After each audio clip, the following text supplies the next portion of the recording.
number of COVID-19 cases in Africa continues to rise steadily, with North Africa remaining the hardest hit of the continent's 5 regions. Governments in the continent are racing against time to contain the deadly virus, with the African Union at the forefront of the efforts. What we want to do here in Africa is to fight back and to have our battle, but to do it in solidarity, all of us together as 55 member states of Africa.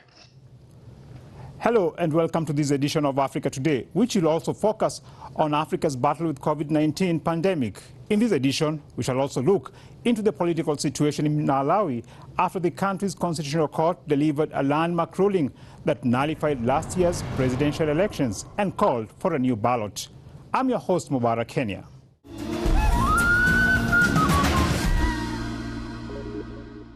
Africa battling COVID-19.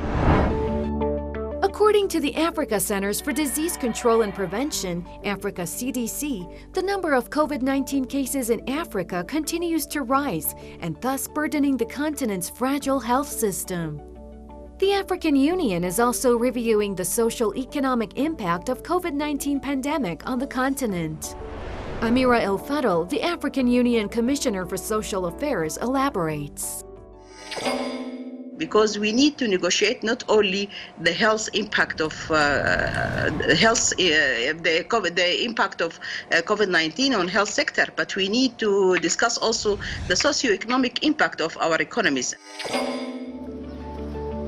Since the start of the outbreak, the World Health Organization has been supporting African governments on several fronts, including early detection by providing thousands of COVID-19 testing kits. With WHO support, most countries in Africa now have the capacity to test for COVID-19, but there are still significant gaps in access to testing kits. We're working with partners to fill those gaps and help countries find the virus. Now, for more analysis on Africa's response to the COVID-19 pandemic, we contacted Dr. Mary Stephen, a technical officer at the World Health Organization Regional Office for Africa. Now, thanks a lot for your time, Dr. Mary Stephen. How do you evaluate measures taken by African countries in response to the worsening COVID-19 pandemic across the continent? And the situation is evolving differently, of course, in the countries because of the contexts are not the same. So, but we have seen really strong action by African governments, both from countries that have lower cases and countries that have higher number of cases, to make sure that they are implementing all the public health measures and ensuring the limitation of movement domestically and implementation of those preventive measures by the general public. And we have seen the countries revising these measures and adapting it as the cases evolve. Dr. Mary Stephen, WHO Regional Office, Africa.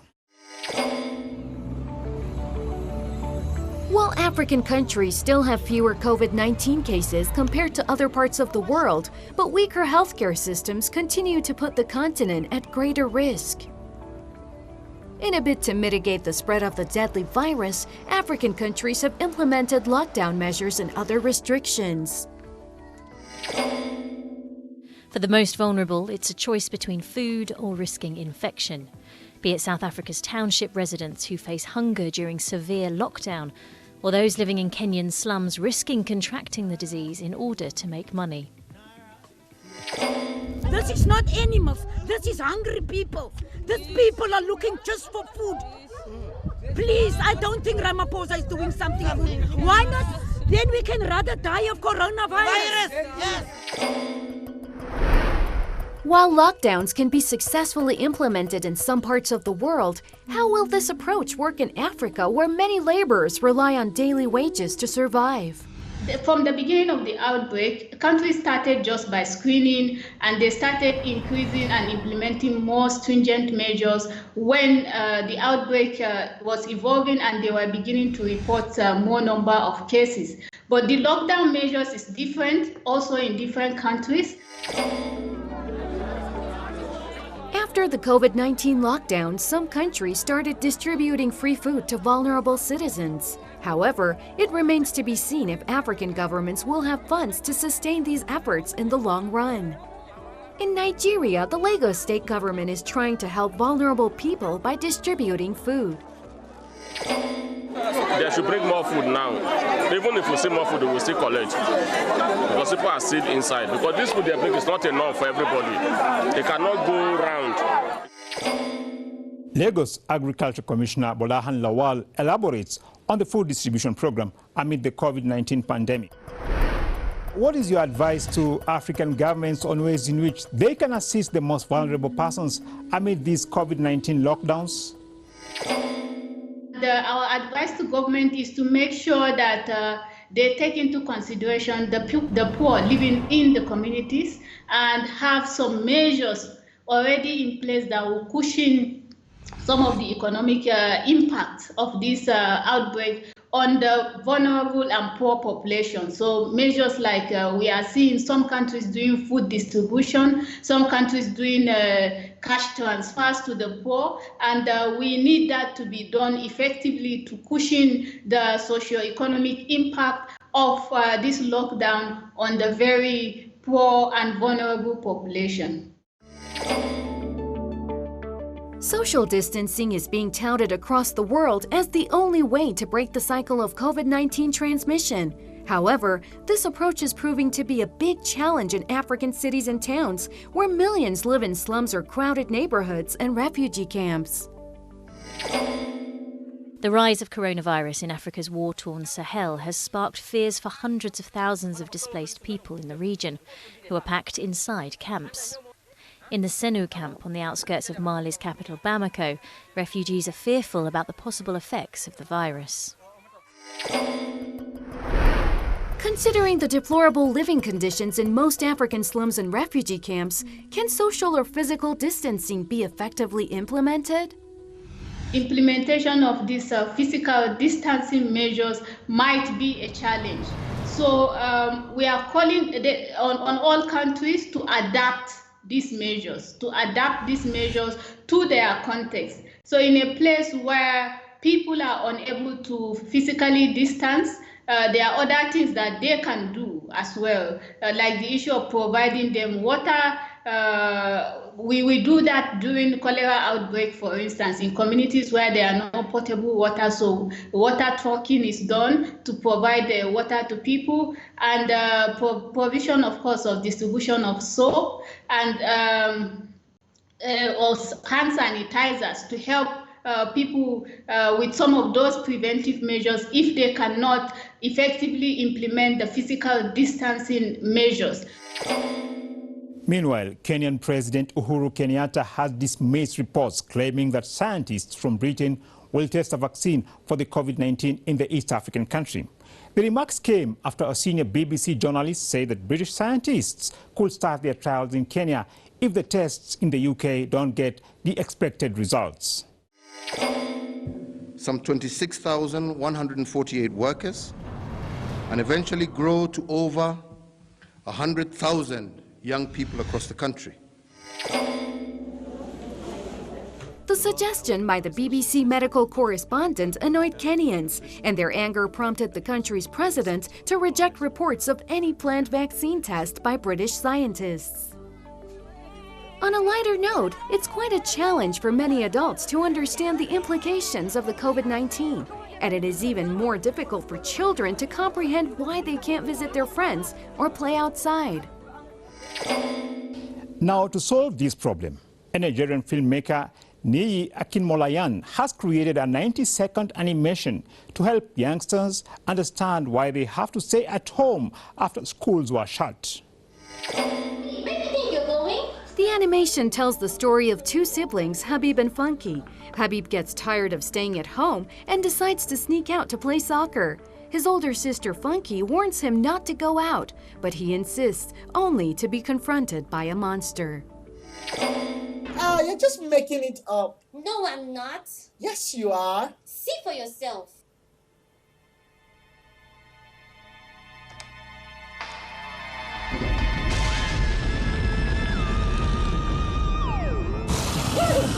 Okay, it's real. It's real. What should we do?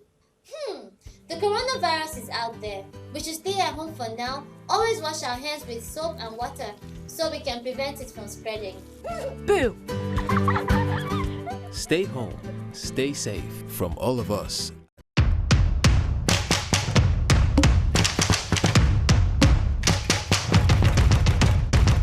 And now in this segment of our program, my colleague Sheila Lima is ready with news and events from across Africa. What do you have today, Sheila, for us? Thank you, Henia. Hello and welcome to this part of the program. It's Sheila Nelima bringing you news from across Africa. Now the funds just keep on coming. The GSMA has opened the applications for its Innovation Fund for mobile internet adoption and digital inclusion. The fund seeks to support startups in both Africa and Asia, startups that address key barriers to digital inclusion. Applications are open till the end of May.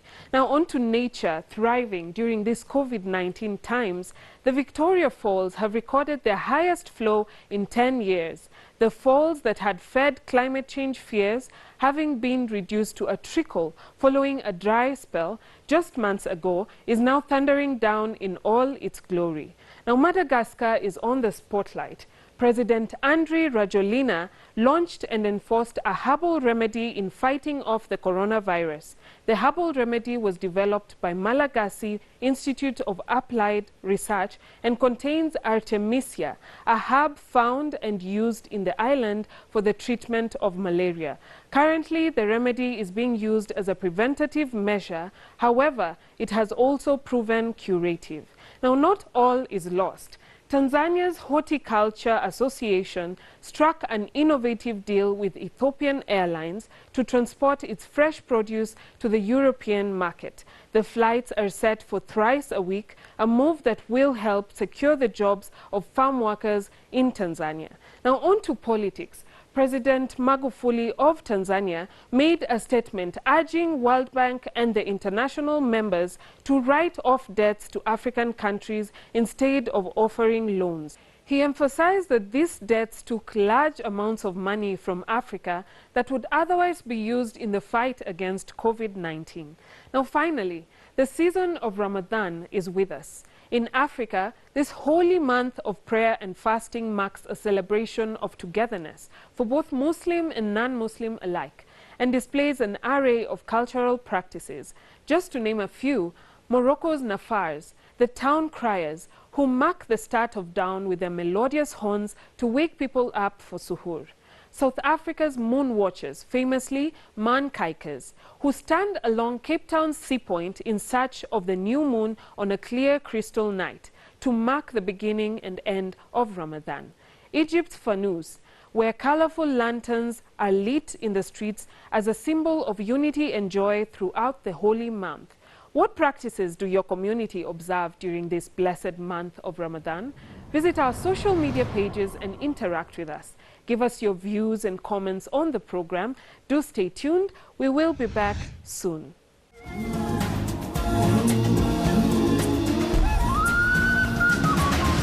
Malawi's landmark ruling.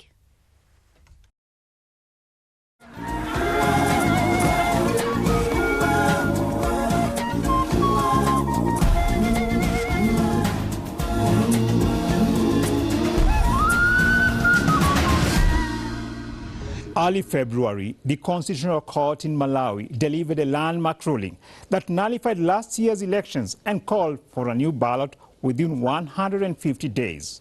The Constitutional Court overturned the outcome of the May 2019 election, which handed President Peter Mutharika a second term in office.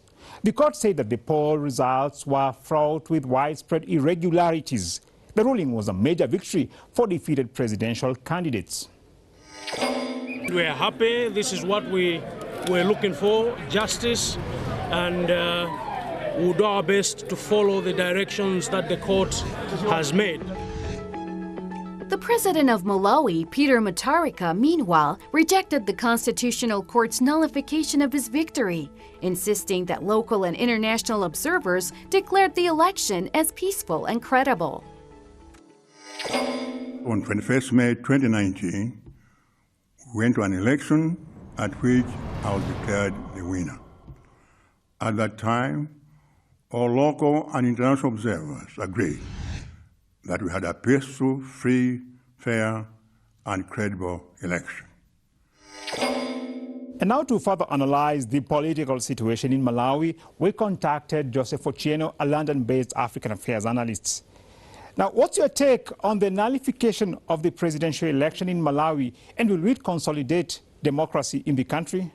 The nullification is a very welcome move, both for the people in Malawi, Southern Africa, and the African continent as a whole. I was slightly surprised, but in the sense that actually they did. It's sort of like the second time on the African continent in recent times, but one which is very, very welcome. Of course, the incumbent is generally very weak. There's been Joseph Ochieno, African affairs political analyst.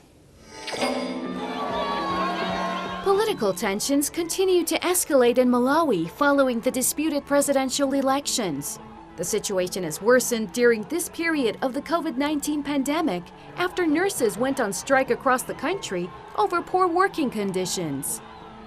The government also suffered another setback after the country's high court prolonged an order temporarily barring the government from implementing a 21-day lockdown despite a rise in the number of coronavirus cases.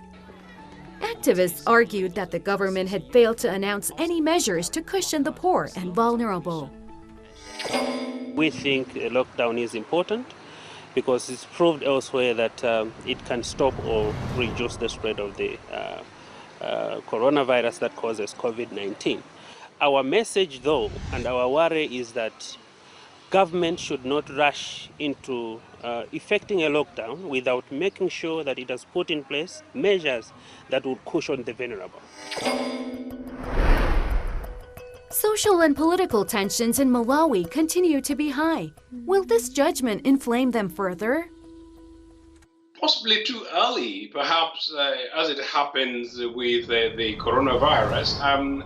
It is the case that people might be not only self-isolating but self-restraining, meaning therefore that any tensions that might actually end up in the streets of the capital and major towns is one which will be contained.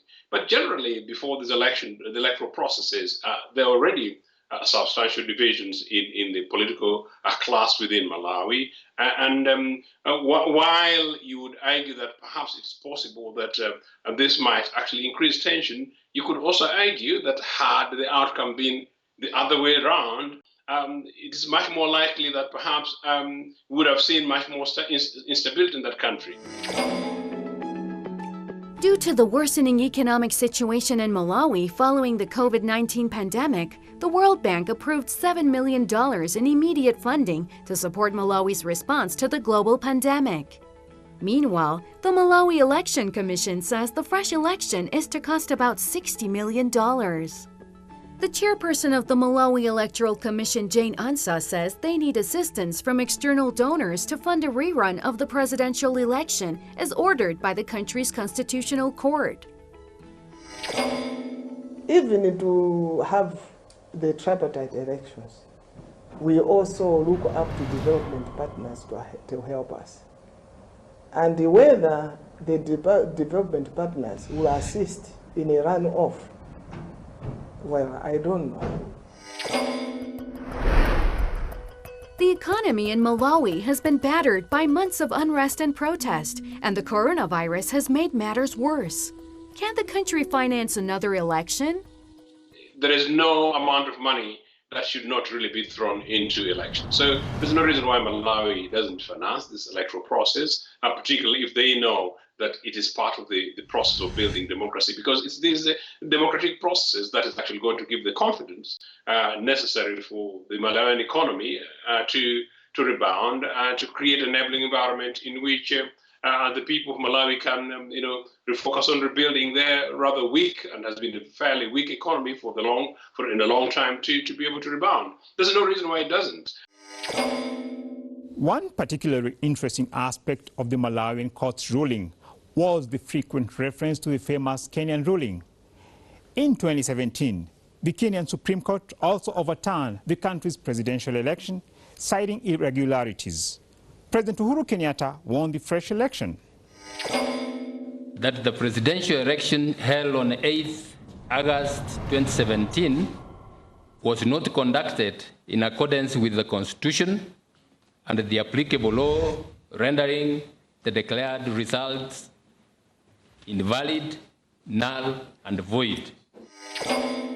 First in Kenya and now in Malawi, we have witnessed the judiciary asserting its independence over the executive and thus setting important precedents. Will this be replicated in other African countries? It's a fantastic experience, and I really hope it does happen. And you could possibly argue that the Kenyan president was instrumental in maybe aiding the Malawian process to ensure that these guys are able to look rather independently and to act independently without any pressure from anybody. Of course, there's no reason to say that there was no pressure. I think it's a fantastic move. It's a fantastic move because it means that some of these things can actually be done. International election observers, including the European Union, declared the Malawi election as free and fair. The court ruling that nullified the election is a harsh indictment to the foreign elections observers. What's the role of foreign, especially Western observers in African elections, and whose interests do they serve? Foreign observers have had very little impact in electoral outcomes. It would appear, as you rightly say, European observer missions tend really to stick with the incumbents, number one. But number two, they tend really to go with their foreign policy positions. You'll pick a country like Zimbabwe, where observers will go with already preordained and pre-planned positions, following the positions of the EU in many cases. You take a country like my native Uganda, whatever the outcome is one for which you very, very clearly you know that the foreign observers will, in many cases, sometimes look the other way and run with the line which is convenient to them and convenient to the status quo.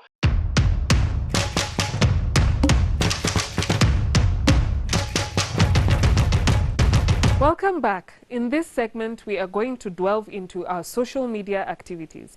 In our episode on the comments made by the two French doctors caused a stir in the continent, we asked our audience on what can be done to avoid future racist insults against the African people, and this is what they had to say.